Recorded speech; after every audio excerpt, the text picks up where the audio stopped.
अलिकति एनर्जी सेक्टरलाई कसरी हामीले एफिसिएन्ट बनाउन सक्छौँ यसको लागि हामीले धेरै अध्ययनहरू गरिरहेका छौँ, specially in terms of how we can implement solar energy in the plant, how we can reduce waste heat recovery system in the plant. So यो सबैको अध्ययन हाम्रो भइरहेछ and soon you will see some kind of a result in that regards. In terms of why the clinical production अलिकति घटेको छ योपालि, त्यो टेक्निकल ड्रब्याकले गर्दा पनि हो. अलिकति हाम्रो इक्विपमेन्टहरूको पनि समस्याहरू आएको थियो, त्यसमा हामीले क्यापेक्स इन्भेस्टमेन्ट गरेकै छौँ, नयाँ मसिनहरू आइरहेछ. सो जुन हाम्रो सर्टफल भएको छ त्यो चाँडै हामी रिकभरीमा गइहाल्छौँ.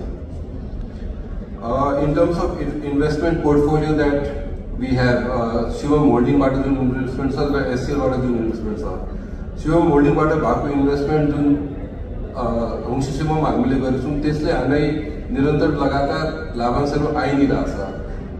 होमस्टेसम्मले धेरै राम्रो पर्फर्मेन्स गरेको छ एन्ड कन्सटेन्टली तिनीहरूको पर्फर्मेन्स पनि बेटर भइरहेछ. हामीलाई लाग्छ कि त्यो इन्भेस्टमेन्ट गरेको हाम्रो एउटा सफलता नै हो. अनि एसएल मार्फत जुन हाम्रो 22-23वटा कम्पनी थ्रु इन्भेस्टमेन्ट भएको छ त्यो डिफ्रेन्ट खानीहरूमा इन्भेस्टमेन्ट भएको छ, डिफ्रेन्ट ठाउँहरूमा जग्गा लिएर हामीले त्यो इन्भेस्टमेन्टलाई गरिरहेछौँ.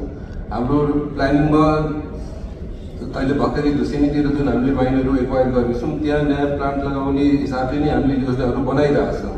अनि त्यसको पनि रिजल्टहरूलाई नेक्स्ट एजिएमसम्म केही न केही बेटर कन्क्रिटमा अगाडि आउँछ.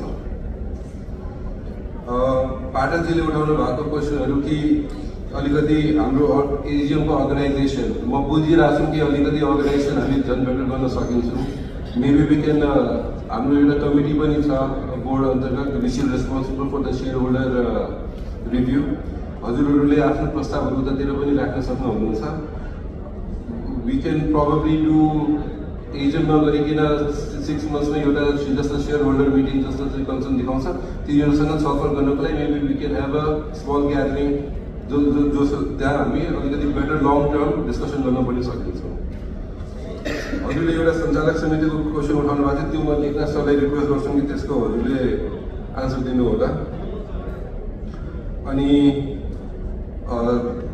हाम्रो यो प्रयास डेफिनेटली हुन्छ कि नेक्स्ट टाइमको एजिएम हामी झन् अझै अगाडि गरौँ, किनकि जति अगाडि एजिएम हुन्छ त्यो कम्पनीको एफिसियन्सी बेटर आउँछ, सेयरधनीहरूलाई त्यति चाँडै डिभिडेन्ड पनि आइपुग्छ. So we will try to even do the AGM next year a little bit earlier than what we have done this year. यसैको साथ I would like to thank everyone. हजुरहरूले आज उपस्थिति गर्दै भएर आजको यो एजिएम हाम्रो सक्सेसफुल बनाइदिनु भएको. So I want to thank everyone for your presence today.